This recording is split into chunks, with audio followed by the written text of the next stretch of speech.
I've done 4 different drafts of the driveway garden, and as you can know from my last video, I had something came up last week, and that actually it probably is going to come up in a video because it did give me inspiration for another section of my garden, which I think I brought it up in one of my other videos, that some things just inspire you. And this kind of did, because it's something I had tried to do, I think, at my parents' house, but it didn't work out very well. But I think it'll work out better now. So let me flip the camera around so I can show you, just to do a final view. Okay, so this garden, this section right here, this particular draft, is what the garden is going to look like in probably between 5 to 10 years. Because obviously planting boxwoods, peonies, especially because I'm growing the peonies from seeds, it's not going to look like this for quite some time. So there's going to be a lot more like plants, like annuals and perennials in there until everything starts filling in. But this is kind of my end goal.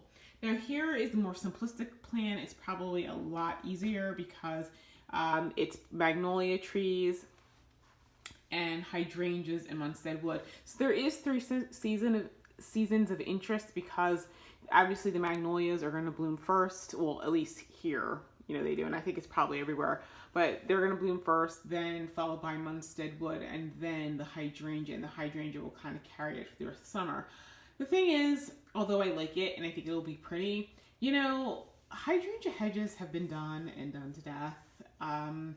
And so I want to be something a little bit more unique rather than something like, every time you go on Pinterest, you see somebody who's done that.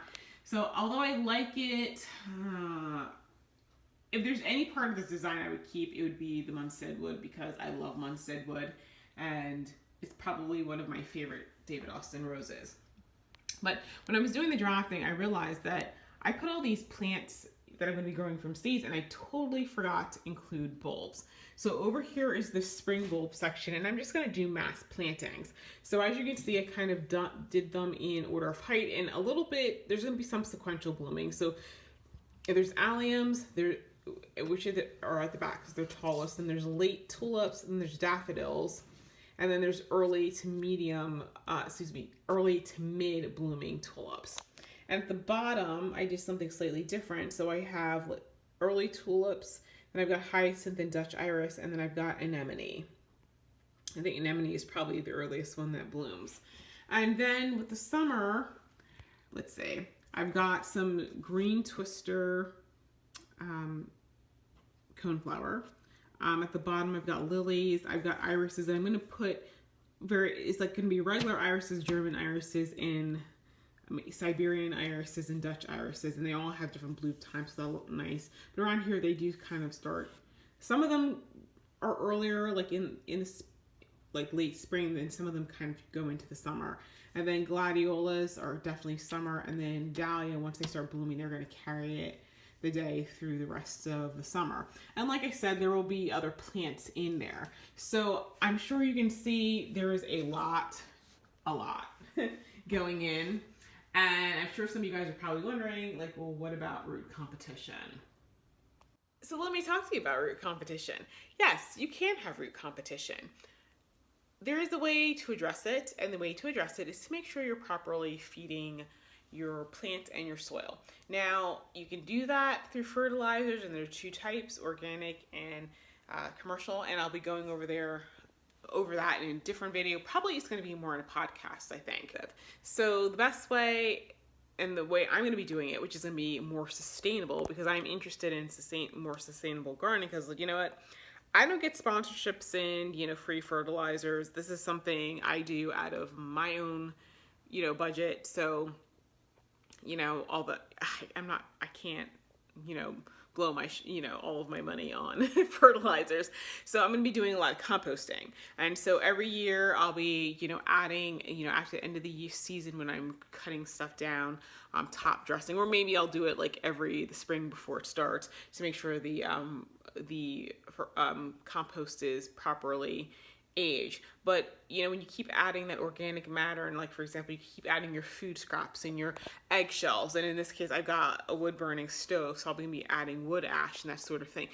It's gonna improve, improve the soil. It will constantly be returning the nutrients, and it's going to get to the point that even with organic fertilizer, you're not going to have to use it as often. You may be only having to use it like once a month, or that sort of thing, which is probably the better way to use it, so you don't cause other issues that I'm going to tell you about in another video.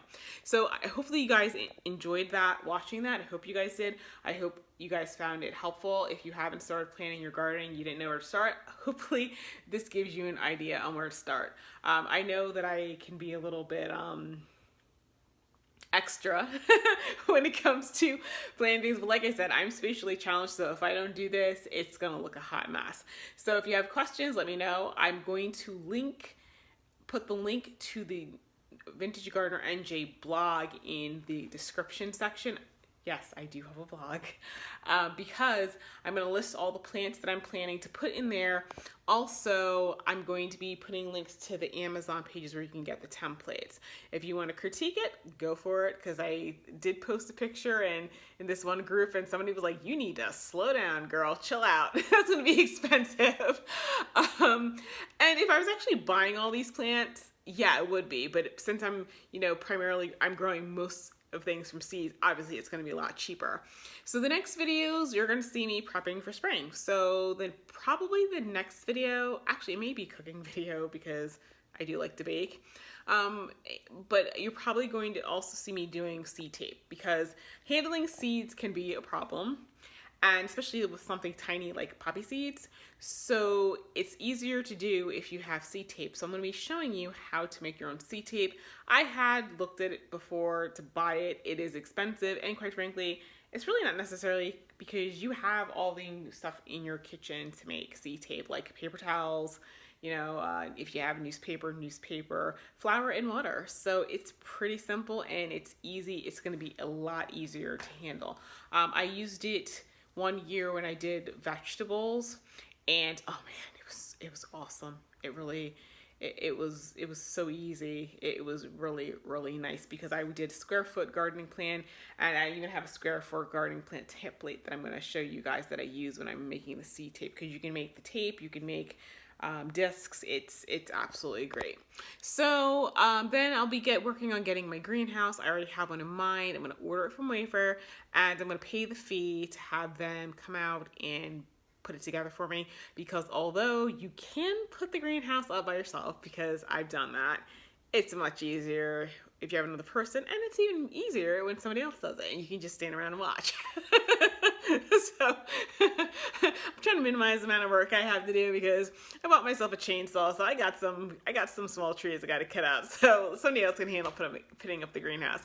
And around here in New Jersey, well, in southern New Jersey where I am, we can kind of start, if you have a hoop house, you can start planting things like March. So, it's going to take me a while to get the seed tape. Aside from that, I have some projects around the house. So for example, somebody's coming out to start skim coating my walls. So there's probably going to be a video in there about that. And actually, you know what? I got to post a video to show you how I did this room and into my family room. So that's it. So I will see you guys in the next video, and I hope you guys have a great week, and I hope you guys get busy planning. And hey, if you guys draft your own plans, I would love to see them. So post pictures of them in the comments, because it's really, it's nice that I'm doing it, but it's more fun when everybody else is doing it too. So see you guys later.